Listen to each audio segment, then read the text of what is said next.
زاهي تعال شوف يا حضرة العمدة، شوف البلوة دي. مين دي؟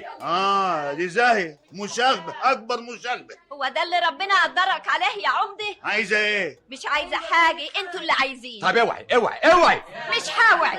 إذا كنتوا عايزين تشيلوا الدكاكين دي شيلوني بالمكنة اللي انتوا جايبينها دي معاكوا قبل ما تشيلوا الدكاكين. أنت بترمي جتتك يا زاهي. يا علم يا هو، عايزين حد ينطق بالحق. معقول راجل غني مليونجي عنده فلوس كمان ليمون يدور على دكاكين ناس غلابة أجدع واحد فيهم بيلاقي عشاه بالعافية؟ فين الرحمة؟ فين العدل؟ بطل مغلطة، صاحب الأرض صاحب حق. مين قال كده؟ القانون معاه. ومين اللي عمل القانون ده؟ مجموعة ناس صفوة المجتمع قعدوا مع بعض واستقر رأيهم على قانون عملوه. خلاص يقعدوا تاني مع بعض ويصلحوا القانون، يقولوا ان الغلابة لازم تعيش وان اللي افترى وحش. أنا متأكدة إن عندهم ذمة، ولو قلت لهم الوضع بالظبط مش هيقبلوا ضرر الناس. الله الله الله الله، أنت هتقلبي الناس علينا؟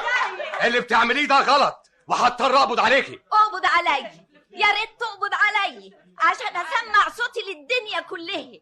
هقول لهم إن فيه راجل ظالم اسمه محمود العجيزي طلع أهله وناسه من مكان قوي رزقهم. محمود العجيز الراجل الغني اللي الأكل اللي بيفضل منه يكفي مدينة بحالها، صعبان عليه لقمة مغمسة ملح بيطلعها من بق الناس. اقبض عليا يا حضرة الضابط، اقبض. اقبض عليها يا عسكري. اسحبوها ريحونا منها. نقطنا يا اخويا بسكاتك يا صبي المفتري. نروحنا نقول له يشوف لنا حل مع العجاز بتاعه، يقول لنا امشوا من هنا كأن عندنا جرب لما يلمك انت وعجازك. عاجبك كده يا الظابط؟ اقبض عليها يا عسكري، اقبض عليها. فين سي العجيز بيه؟ البيه راح مصر. راح مصر وده وقته. فين التليفون؟ التليفون اهو. ايه خير في ايه؟ الدنيا اتقلبت.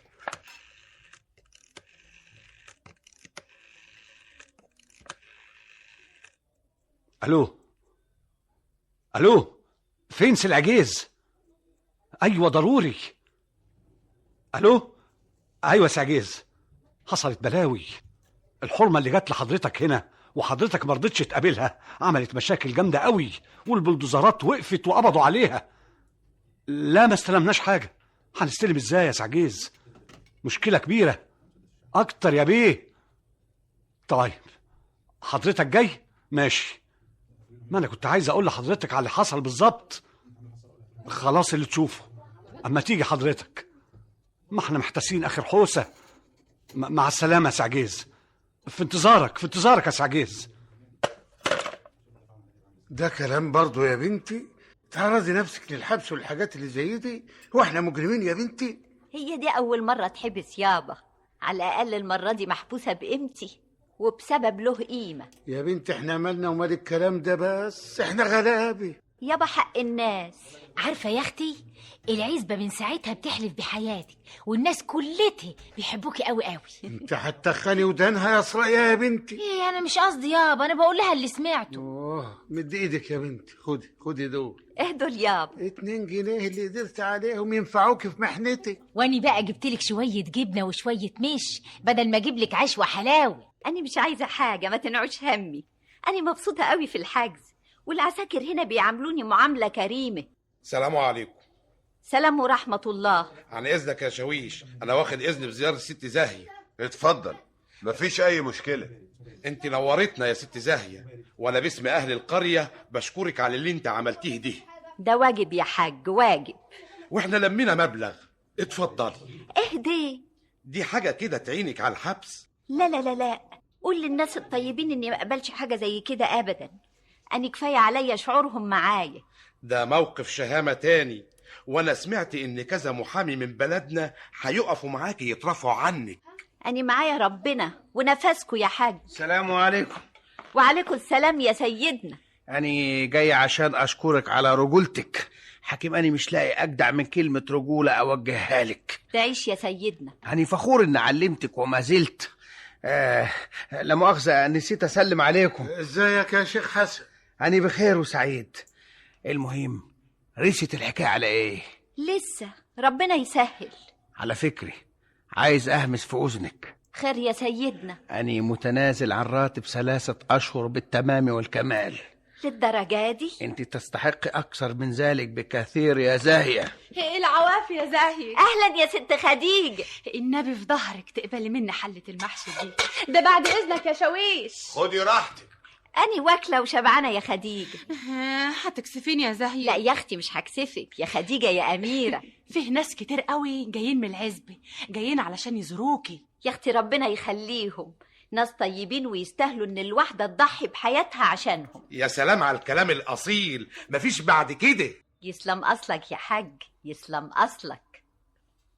الله، أما حاجة غريبة جدا، العزبة دي هتجنني. عايزين يمشوا الغلط. الناس دايما بتيجي مع الضعيف. تيجي مع الضعيف حتى لو كان حرامي. هو عم موسى ولا معاه حرامية؟ امال ايه يا متخلف؟ حطوا ايديهم على حاجة مش ملكهم، بنوا دكاكين في أرض الراجل. غلط، انت ما بتفهمش. دهدي، هو انت مش قادر عليهم، هم هتقدر عليا يا عمدة؟ افهم ولا ما افهمش؟ هي دي هتزود ولا تنقص من المسألة ايه؟ يبقى تخرس خالص. حاضر يا عمدة. ودي الأخرى اللي عاملة لي بطلة، هنعمل فيها ايه؟ كل ده يطلع منك يا زاهي؟ ما تتكلم. دهدي، مش قلت لي اخرس؟ ما هو لازم اخد ودي في الكلام ان شاء الله مع حمار حتى.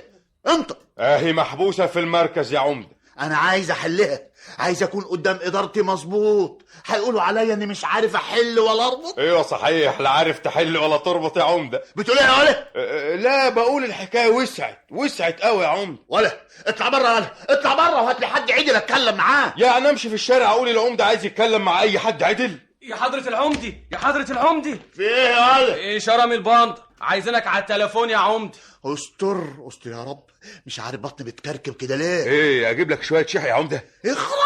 اخرس يا متخلف.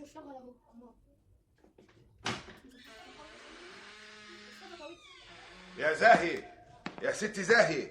أيوة يا شويش. تعالي يا ست زاهي. خير، زيارة برضو؟ زيارة مهمة. العمدة. العمدة؟ عايز ايه؟ قول له في ايدي حاجة، مش فاضية. مش فاضية؟ محجوزة ومش فاضية؟ مش عايزة أقابله ليه يا شويش؟ معلش، ده أمر علي. عشان خاطرك انت بس. صباح الخير يا زاهي. صباح النور يا عمدة. شوفي بقى ما اقولك، الراجل اللي هيحقق معاكي مش عايزين تلبيخ معاه. يعني ايه؟ يعني تهدي المسائل كده وعديها على خير. واقول لهم انك كويس، مش كده؟ يا زاهي مفيش داعي نشد مع بعض. حاضر، هقول لهم انك بتراعي الناس وبتشوف لهم حقوقهم وما بتلفقش تهم لحد وما بتحطش نقرك من نقر حد، ولما بتبيع قطنك بتبيع بأرخص سعر عشان أهل العزبة يستفيدوا بقطنهم هم ويبيعوه غالي. وبعدين يا زاهي يعني أسيب لك البلد وأمشي أهج؟ لا تهج ولا ما تهجش يا عمدي، أنا مالي ومالك، أنا عايزة حق الناس وخلاص. أيوه هو كده، وتخليكي مؤدبة مع الراجل عشان مش عايزين أذيتك. محدش بيأذي حد، انتوا اللي بتخوفوا الناس بالأونطة. تاني يا زاهي؟ لا تاني ولا تالت. خش يا ست زاهي، خش اتفضلي. الله، وانا ما اخشش؟ لا مؤاخذة يا حضرة العمدة، ما خدتش بالي. ادخل. السيدة زاهية؟ ايوه يا سعادة البيه. اتفضلي. اتفضل يا عمدة. شاكرين يا سعادة البيه. ايه الحكاية يا زاهية؟ ضروري قالوا لسيادتك على كل حاجة.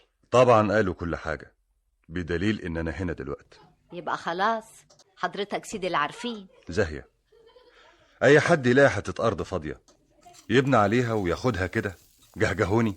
عايز ياكل عيش يا بيه. تبقى فوضى، نبقى في غابة.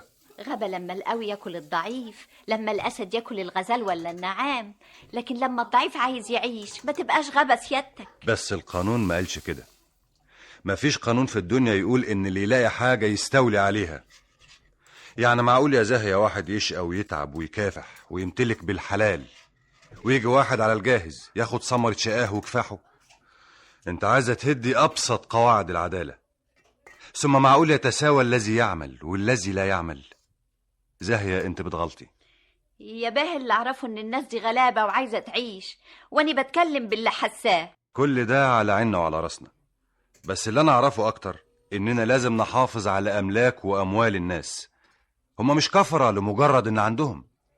ربنا قال التراحم، ولو ما كانش فيه تراحم الفقير بقى يسرق الغني ولا ايه؟ التراحم لما الغني يدفع الضرايب اللي عليه، لأن الضرايب دي هتعود أول ما هتعود على الغلابة وبتقدم على شكل دعم. ما انا بقى كل هم الناس الغلبة دول. يا زاهية لو كل واحد سبناه يعمل اللي على مزاجه ما تبقاش حياة، نبقى في حلبة مصارعة، وأول واحد هيتأذي الغلبان اللي بتتكلمي عليه ده، لأن ساعتها وعلى المدى القريب والبعيد الضعيف مش هيقدر على القوي، والقوي هيفترسه، والقانون بيحمي الضعيف من القوي، تأكدي من ده. الله يفتح على سعادتك يا سعادة البيه، ده كلام تمام التمام. برضو الناس صعبان عليا يا سعادة البيه. تمام يا فندم، صاحب الكارت ده بره يا فندم. خليه يتفضل. صباح الخير يا فندم. صباح الخير. محمود العجيز. محمود العجيز بجلالة قدره. أنا تحت الأمر، بعتولي جابوني من مصر. مش هي دي زاهية برضو؟ أيوة. أنا ما كنتش متصور كده. أمال إيه اللي بيقولوه عنها؟ إيه الدوشة اللي أنت عاملاها دي؟ عشان يا اخويا ناسي اهلك وناسك، عشان عايز تطلع 3-4 غلبة من دكاكينهم المكسرة. ومين قال إن أنا عايز أطلعهم؟ انت امال مين؟ خلاص يا زاهية، ما دام الظروف جت كده وما دام دي رغبة الناس ورغبتكم، أنا ماليش بركة إلا أنتم، مش هطلع حد. صحيح الكلام ده؟ طبعا صحيح. اهو كده. لا مش كده. هو ايه اللي مش كده؟ لازم يكتب قدام الحكومة انه ملتزم بالكلام ده. انا الكلمة اللي تطلع من بقي ملتزم بيها. برضو تكتب. اكتب يا زاهي. يا سلام، كده عداك العيب وزيادة يا سعجيز بيه. والمسألة كده تبقى اتحلت، الراجل اتنازل عن حقوقه. كتر الف خيره. فاضل مشكلتك انتي وقوفك قدام تنفيذ القرار. أنا مش مشكلة، المهم ان الناس دي تقعد في دكاكينها. على كل حال يا ستي احنا هنعمل على اخراجك مادام الراجل طلع بالشهامة دي. عشت الله يخليك. يا ألف نهار أبيض يا زاهية، نورت العزبة.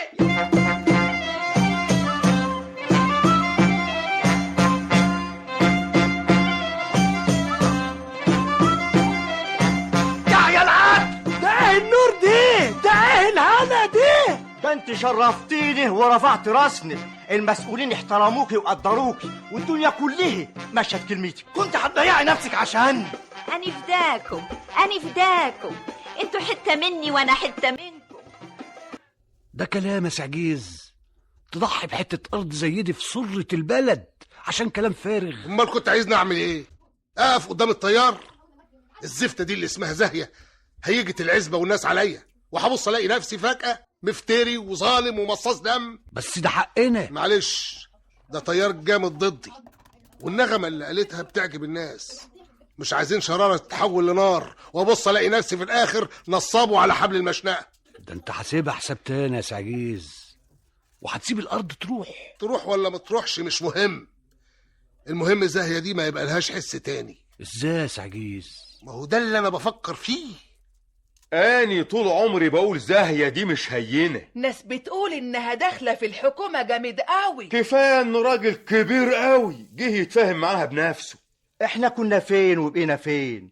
حد يقول ان ممكن واحد زي محمود العجيز دي ينخ ويسيب لنا الدكاكين؟ انا مش بقول لكم ان قوتها جامدة قوي، دي طول عمرها رعبة العمدة، والعمدة ما يعرفش يروح فيها ولا يجي، يحفر لها كل حفرة والتانية وتطلع منها زي الشعرة من العجينة واصلة. بس دي غلبانة ازاي يعني؟